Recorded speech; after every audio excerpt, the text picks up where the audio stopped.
যুক্তরাজ্যের লন্ডন ক্লিনিকে 18 দিন চিকিৎসা নিয়ে কিছুক্ষণ পর ছেলে তারেক রহমানের বাসায় যাবেন বিএনপি চেয়ারপারসন বেগম খালেদা জিয়া। আর এ নিয়ে আরও জানাতে লন্ডন থেকে সরাসরি যুক্ত হচ্ছেন সহকর্মী শোয়েব কবির।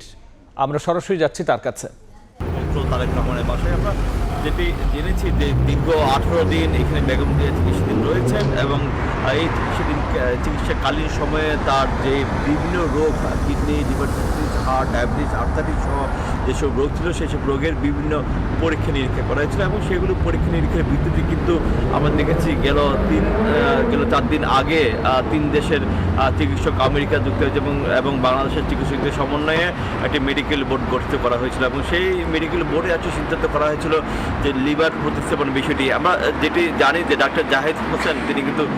বলেছিলেন যে এই মুহূর্তে যে বেগম জিয়ার বয়স, শারীরিক অবস্থা এবং রোগের ধরন সব কিছু বিবেচনা করে যে লিভার প্রতিস্থাপন এবং কিডনি দুটি আসলে একসাথে করা বেশ জটিল এবং এই জটিল বিষয়টি কিন্তু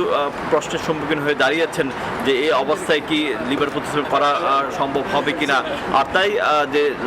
লন্ডন ক্লিনিকের চিকিৎসকদের পরামর্শক্রমে বর্তমানে তার পুত্র তারেক রহমানের বাসা থেকেই কিন্তু চিকিৎসা কার্যক্রম পরিচালনা করা হবে। আমরা ইতিমধ্যে জানিয়েছি যে বেগম জিয়ার যে বিদেশে যাওয়ার যে তৃতীয় কোনো দেশে গিয়ে যে চিকিৎসা করার যে পরিকল্পনা ছিল সেটি কিন্তু এখন হচ্ছে না এবং আজকে কিছুক্ষণ পরে হয়তো তার পুত্র তারেক রহমান তিনি আসবেন। আপনারা জানেন যে আজ আরাফাত কোকর যে মৃত্যুবার্ষিকী এবং এই মৃত্যুবার্ষিকী উপলক্ষে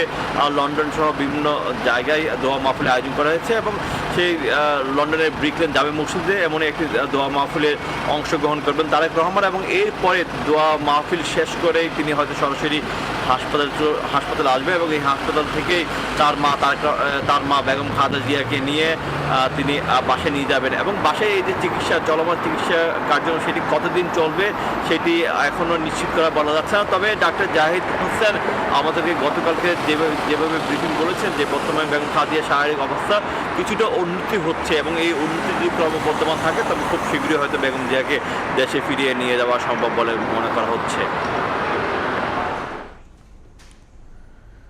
বেগম জিয়ার চিকিৎসার সবশেষ নিয়ে আমরা সরাসরি ছিলাম লন্ডনে, যুক্ত হয়েছিলেন সহকর্মী শোয়েব কবির।